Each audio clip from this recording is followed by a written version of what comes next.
las 3/4 partes de la energía que se produce en el mundo. Han envenenado los mares y ríos, han contaminado el aire, han debilitado y perforado la capa de ozono, han saturado la atmósfera de gases que alteran las condiciones climáticas, con efectos catastróficos que ya empezamos a padecer. Los bosques desaparecen, los desiertos se extienden, miles de millones de toneladas de tierra fértil van a parar cada año al mar. Numerosas especies se extinguen.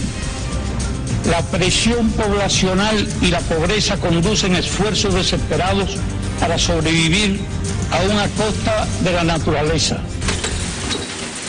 21 años han pasado desde que el líder de la Revolución Cubana pronunció este discurso y la situación del planeta que no ha mejorado. Cada año millones de personas sufren las consecuencias del cambio climático que cada vez distingue menos entre ricos y pobres. El impacto ambiental será nuestro tema en la presente edición de Realidades. Bienvenidos desde Caracas, Venezuela. Les saluda Luis Francisco Blandón. 5 años después del discurso de Fidel Castro, las naciones industrializadas reunidas en Kioto, Japón, se comprometieron a reducir en al menos 5% las emisiones contaminantes, tomando como fecha de referencia el año 1990. El documento, bautizado como Protocolo de Kioto, se aplica a las emisiones de 6 gases de efecto invernadero. Este fenómeno natural permite mantener la temperatura de la Tierra al retener parte de la energía solar. Pero el aumento de la concentración de gases como el dióxido de carbono o CO2 intensifica el fenómeno y por consiguiente incrementa la temperatura global. A su vez, ello provoca que se derritan los hielos polares y aumente el nivel de los océanos. Las emisiones de gases de efecto invernadero, que son, pues, siempre han existido y el efecto invernadero es fundamental para la existencia de la vida en el planeta, pero a medida que van creciendo más esos gases, entonces se va calentando más la atmósfera y esa es una de las principales causas. Y otros son los cambios en el uso del suelo, la deforestación, la contaminación de los mares, es decir, todos estos procesos que deterioran la capacidad del planeta de estar absorbiendo esos gases y mantenerlos regulados. El cambio climático no es otra cosa que la alteración de la temperatura media global para incrementar o para decrecer, y eso se produce como consecuencia de una alteración química de la atmósfera como resultado de la producción industrial, de la actividad económica del hombre. Pero, ¿cuáles son esas acciones? En general, todas aquellas que tienen que ver con la producción de gases específicos que calientan la atmósfera. Son 6 gases que están listados en el Protocolo de Kioto.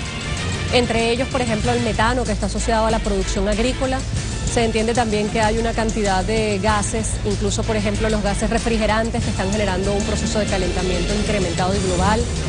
De manera que desde la producción de bienes y servicios básicos para el hombre, el transporte, la agricultura, todas las actividades económicas tienen de alguna manera algún componente de estos 6 gases que han sido identificados que calientan la atmósfera. Se estima que los océanos han subido la temperatura en casi 1 grado Celsius durante el siglo pasado. A esto se suma la contaminación por químicos y la acidificación, causantes de la degradación de los océanos. Hay dos palabras que son importantes. Una se llama la mitigación, que en el mundo del cambio climático es la reducción de las emisiones de gases de efecto invernadero. Y la mitigación es una responsabilidad principalmente, no exclusivamente, pero sí principalmente de los países que son los grandes emisores de gases de efecto invernadero. Y la otra es la adaptación, entendida, como decía hace un momento, como coevolución, que es fortalecer la capacidad de los territorios. Cuando hablo de territorios hablo de comunidades, hablo de instituciones, hablo de ecosistemas, para transformarse adecuadamente para convivir con los cambios del planeta. Sin embargo, no todos los responsables se han comprometido con el Protocolo de Kioto. El presidente de los Estados Unidos firmó el acuerdo, pero el Congreso no lo ratificó hasta que finalmente, en el 2001, se retiró del mismo. La excusa era que el protocolo les parecía insuficiente e injusto, por cuanto no se veían obligados algunos países en vías de desarrollo, a quienes acusaba de ser los mayores contaminantes, como India y China. Y aunque muchos países industrializados firmaron el documento, sus acciones distan de contribuir realmente a mejorar el medio ambiente. Bueno, justamente porque siempre ha sido una negociación y un proceso, una convención que ha abrigado lo que parece ser medidas para controlar un fenómeno natural que no es natural y que ocurre como consecuencia de las actividades del hombre y en consecuencia requiere actividades y correcciones de la conducta humana. El método y las actividades capitalistas y la producción excesiva e insostenible de ciertos productos y servicios es la que está generando daños y esos países no quieren dejar de alterar el ambiente porque eso significaría un impacto en sus economías. Las consecuencias son cada vez más terribles y afectan a todos los habitantes del planeta. Lamentablemente, debido a la incapacidad que hemos tenido de lograr responsabilidad suficiente por parte de los países desarrollados, no podemos decir que haya en este momento ninguna región del mundo que se salve de los impactos devastadores del cambio climático y cada vez las consecuencias son peores. Las comunidades más vulnerables, aquellas más débiles, aquellas que tienen menor capacidad de eso que se llama resiliencia, o sea, de respuesta adecuada, rápida, oportuna a las transformaciones, son las más vulnerables. Hubo una situación extrema en Grenada que costó para ese país el 237% de su Producto Interno Bruto. Habría que imaginarse lo que puede significar para cualquier país, desarrollado o no, una catástrofe y un evento natural que signifique costos que se eleven al 237% de su Producto Interno Bruto, un solo evento extremo. La deforestación también ha contribuido con la alteración del medio ambiente, pues aumenta la cantidad de dióxido de carbono y al desaparecer los árboles, la fotosíntesis no tiene lugar. El modelo de desarrollo que tiene su base en el capital agrava la degradación del medio ambiente y el cambio climático, presionando y abusando de la disponibilidad y uso de la tierra, el agua y los ecosistemas. De acuerdo con la ONU, desde el año 1990 han ocurrido unos 18 conflictos violentos relacionados con explotación de recursos naturales. Agrega que las guerras civiles se han centrado en recursos llamados de alto valor como madera, diamantes, oro, minerales y petróleo. El modelo industrial, que por supuesto está protagonizado por los llamados a sí mismos países desarrollados, pero que abarca todo el planeta, depende precisamente en gran medida del extractivismo, es decir, de estarle sacando recursos permanentemente a la tierra, de un crecimiento económico desaforado a costa de esos recursos. El sistema capitalista, el modelo capitalista de desarrollo, al cual desafortunadamente también han entrado países como la China en este momento, obliga a que esté creciendo constantemente la economía, pero eso a costa de unos recursos que son limitados, que son finitos. Alguna vez escribía yo, los recursos naturales son finitos, pero nosotros somos muy ordinaritos para relacionarnos con ellos.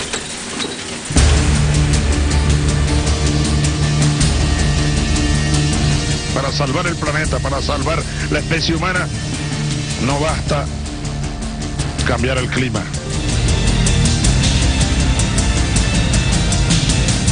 Si queremos cambiar el clima, cambiemos el sistema.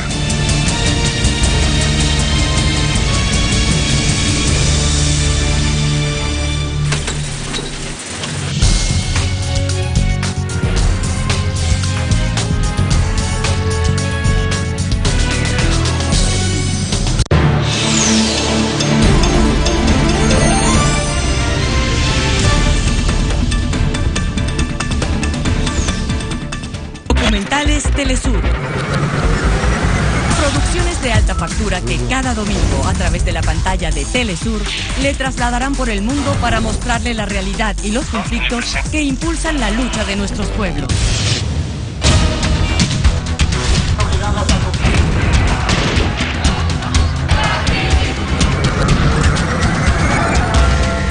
Documentales Telesur.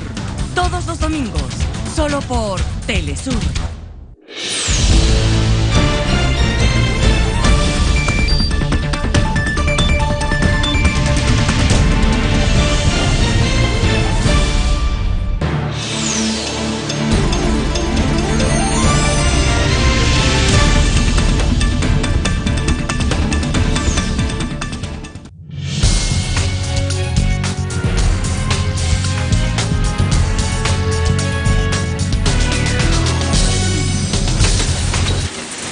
El mundo lo conoce como Haiyan y los filipinos le llaman Yolanda.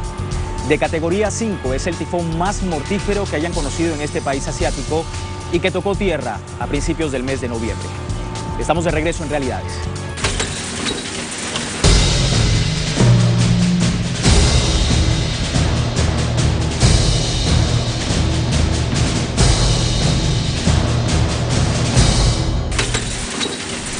Han pasado semanas desde que el tifón Haiyan golpeó a Filipinas y se comienza a entender la profunda vulnerabilidad de este país.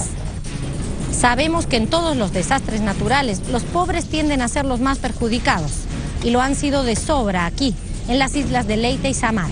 Miles de personas murieron porque no hubo alerta acorde a la intensidad de la tormenta y la mayoría de las víctimas vivían en precarias casas frente al mar. Aunque el país se proyecta como una economía emergente, resulta evidente que la desigualdad y la pobreza asolan a muchos. Al menos 24 millones de filipinos sobreviven con ingresos inferiores a $1.25 por día. El otro factor de vulnerabilidad es la ubicación de este archipiélago. Filipinas es un país insular del continente asiático. Por su ubicación en la periferia occidental del Cinturón de Fuego del Pacífico, experimenta frecuentes movimientos telúricos y actividad volcánica. Además, recibe una veintena de ciclones anuales entre los meses de julio y octubre. Haiyan superó la fuerza de los ciclones tradicionales. Este tifón no tiene precedentes en nuestra historia.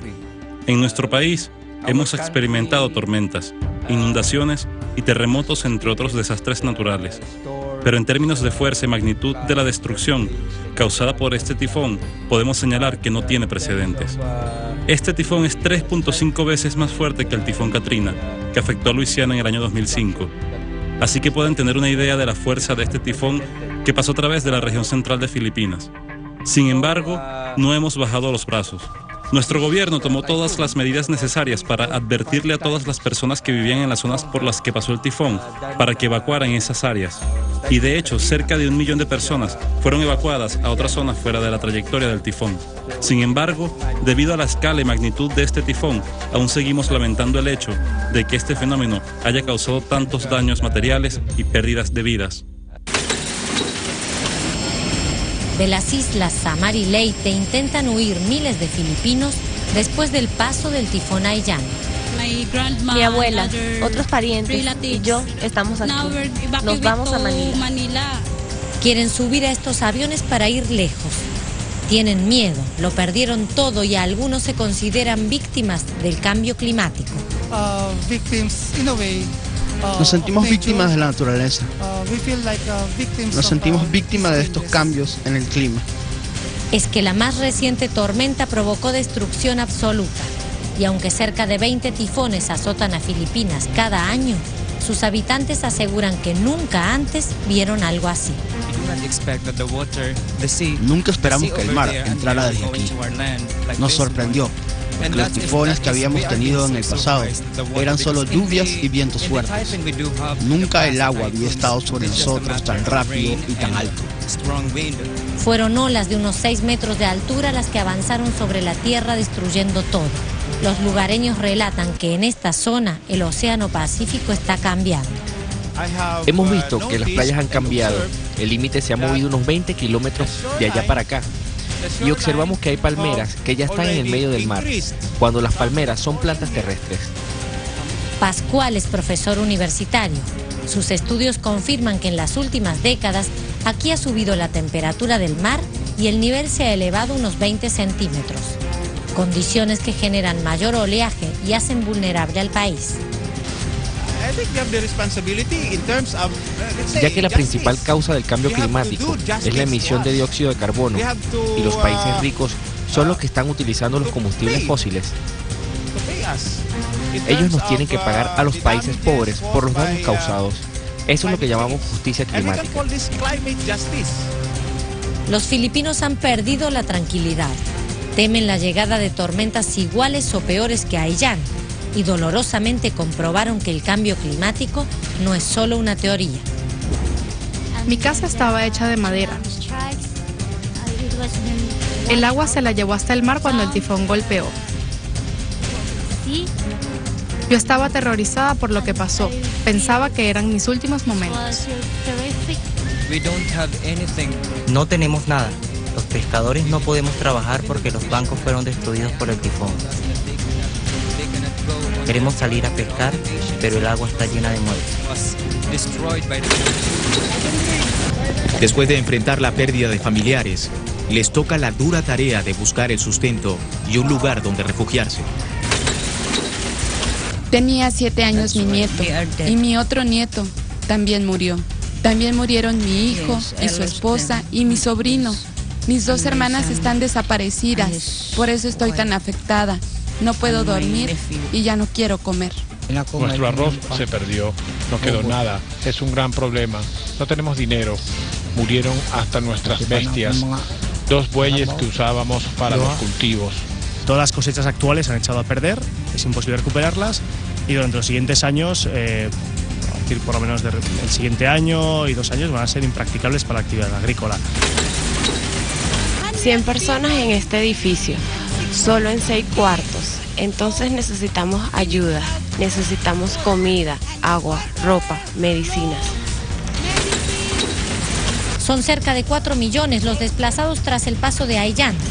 Solo un año atrás, este país fue golpeado por otro fenómeno llamado Bofa. Los damnificados de entonces se encuentran en mejores condiciones gracias a esfuerzos de la propia comunidad por organizarse. Sin embargo, es incierto qué ocurrirá con los sobrevivientes de Haiyan. Estas mujeres, hombres y niños damnificados huyen sin certezas y tal vez algunos de ellos saldrán del país. Engrosarán la lista de 11 millones de filipinos que han emigrado durante las últimas décadas. Es que muchos han salido en busca de una vida mejor, para dejar atrás a un país donde gobiernos neoliberales y aliados de Estados Unidos han profundizado la desigualdad y no han logrado reducir la pobreza. Las imágenes que llegan de Filipinas demuestran que cada ser humano merece un mejor futuro. Los gobiernos que estamos en esta negociación tenemos la responsabilidad de garantizarle a todos y cada uno de los individuos del planeta que el presente tiene esperanza y que el futuro está garantizado. Lo ocurrido en Filipinas es un nuevo llamado a los gobernantes y a los ciudadanos a asumir una actitud responsable a favor del planeta.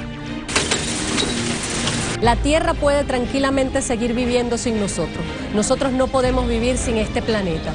No hay otro a dónde irnos. El único que tenemos es este y el momento es ahora para salvarlo. Y yo creo que es posible. Si bien la tormenta fue larga, el sol comienza a brillar para renacer la esperanza en este golpeado pueblo.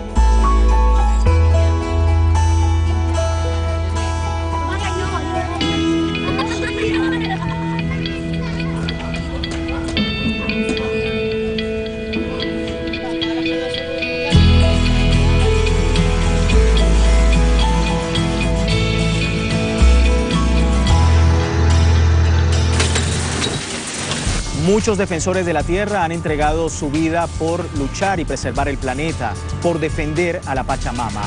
Pero como dice el adagio, Dios perdona siempre, el hombre a veces, pero la naturaleza nunca. El reto es no seguir caminando hacia nuestra propia extinción.